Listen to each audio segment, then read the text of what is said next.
आप लोगों ने कैप्टन अमेरिका के हाथ में शील्ड को तो देखा होगा और उसको देख के शायद ऐसा महसूस होता होगा कि काश हमारे देश की सेवा में लगे और रक्षा में लगे सैनिकों के हाथ में ऐसी शील्ड होती ताकि उनकी जान को बचाया जा सकता। देखो, बाकी देशों का तो पता नहीं, लेकिन जापान ने अपने सैनिकों की रक्षा के लिए इससे भी ज्यादा एडवांस शील्ड बना ली है जो कि मात्र 3 सेकंड में खोली जा सकती है। इनफैक्ट उसमें आर्टिफिशियल इंटेलिजेंस का इस्तेमाल भी किया गया है, जिससे अगर मान लो किसी ने बंदूक तान दी तो 3 सेकंड में वो अपने आप खुल जाती है ना। गजब की बात। क्या आपको बात पहले से पता थी? नहीं पता थी तो चैट सेक्शन में लिखना मत भूलिएगा। आपके प्यार की हद कितनी है? आंसर देने से पहले कहानी जरूर सुन लेना। यह बात 1970 की, जब स्वीडन से आई एक टूरिस्ट से एक इंडियन आर्टिस्ट को पहली नजर में प्यार हो गया। उसके बाद वो एक दूसरे को डेट करने लगे और फिर शादी हो गई। लेकिन कुछ कारणों की वजह से उस लड़की को वापस अपने देश लौटना पड़ा। लेकिन उस लड़के ने कहा था कि हम लोग एक दिन फिर से मिलेंगे।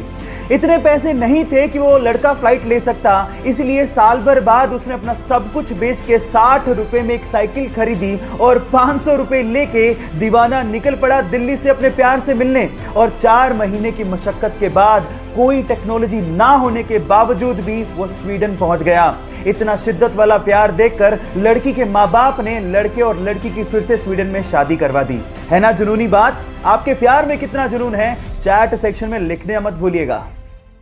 प्लास्टिक हमारे लिए, एनिमल्स के लिए, समुद्री जीवों के लिए और इस एनवायरनमेंट के लिए बहुत खतरनाक है, क्योंकि इसको यूज करने के बाद उसका क्या किया जाए ये नहीं पता, क्योंकि अपने आप से खत्म नहीं होते। अब इसका ऑल्टरनेट क्या है? साइंटिस्ट लोगों ने इसका ऑल्टरनेट निकाल लिया है, जिसे हम सोलू बैग के नाम से जानते हैं। एक्चुअली सोलू बैग कैल्शियम कार्बाइड और नेचुरल रबर के कॉम्बिनेशन से बनाया जाता है। अब ये दिखता एकदम प्लास्टिक के जैसा है, लेकिन इसकी खास बात यह है कि जैसे यूज करने के बाद अब इसको पानी में डालेंगे, ये पानी में चुटकियों में डिसॉल्व हो जाता है। और साइंटिस्ट लोगों का यह भी कहना है कि गलती से भी वो पानी किसी ने पी लिया तो उसके लिए कोई खतरा नहीं है। बस प्रॉब्लम यह है कि मॉनसून के दिनों में इसको इस्तेमाल करना थोड़ा सा डेंजरस है, क्योंकि अपने आप से डिसॉल्व हो जाता है। लेकिन अपनी प्रकृति के लिए हम लोग इतना कॉम्प्रोमाइज तो कर ही सकते हैं। क्या आपको पहले से बात पता थी? और नहीं पता थी तो चैट सेक्शन में लिखना मत भूलिएगा। गाइस, ये किसे पता था कि एक छोटा सा वायरस हमें घर बैठने पे मजबूर कर देगा? और फिर उसके बाद आज से 33 साल पहले शूट हुआ एक पौराणिक सीरियल हमें दोबारा से दूरदर्शन पे देखने को मिलेगा। और उसके बाद यही सीरियल पूरी ही दुनिया में व्यूअरशिप के झंडे गाड़ देगा।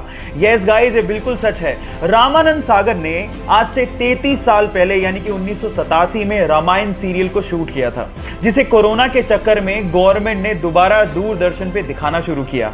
और 16 अप्रैल को, you can't even imagine, 7.7 crore की व्यूअरशिप के साथ इसने वर्ल्ड रिकॉर्ड बना दिया है। इससे पता लगता है कि भारतीय कला और भारतीय इतिहास के चाहने वाले पूरी दुनिया में बहुत लोग हैं। क्या आपको ये बात पहले से पता थी? और नहीं पता थी तो चैट सेक्शन में लिखना मत भूलिएगा। गाइस, अगर आप राजस्थान की राजधानी जयपुर गए हैं तो आप लोगों ने हवा महल तो जरूर देखा होगा, लेकिन हवा महल के बारे में एक फैक्ट शायद आप नहीं जानते। पूरी ही दुनिया में हवा महल इकलौती ऐसी बहुमंजिला इमारत है जिसकी नींव है ही नहीं, यानी कि इतनी बड़ी बिल्डिंग बिना नींव के खड़ी है। इसके आगे की वॉल की मोटाई 8 इंच है, जिसके सहारे 5 मंजिला इमारत को खड़ा किया गया है। पूरी ही दुनिया में ऐसा आर्किटेक्चर का बेहतरीन नमूना शायद ही आपको देखने को मिले, जहां पर इतनी बड़ी बिल्डिंग फ्लैट सरफेस पर सालों से खड़ी है। गाइस, इंडिया भी आर्किटेक्चर में किसी से कम नहीं है, तो इसके लिए एक लाइक तो बनता है। गाइस, ये तो हम सब जानते ही हैं कि मच्छर हमारे खून को चूसने के लिए हमें काटता है, लेकिन जब वो काट रहा होता है तो वो कुछ एक ऐसी चीज करता है जो सुन के आप हैरान रह जाओगे। वो हमें काटने के साथ साथ हम पे सूसू भी करता है।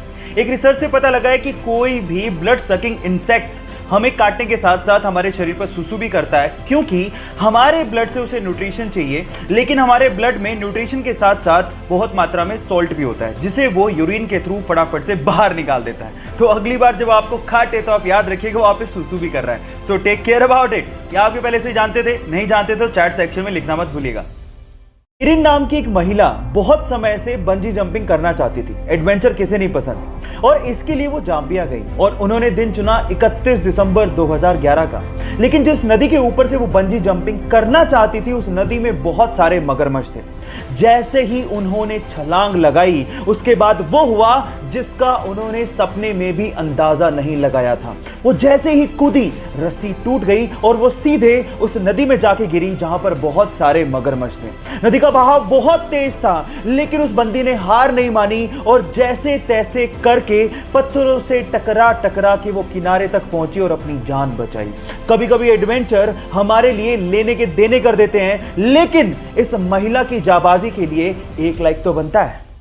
गाइस, मान लीजिए कि अगर आपको कोई पेंटिंग बनाने को बोले तो सबसे पहले आप क्या ढूंढेंगे? Pencil, colours.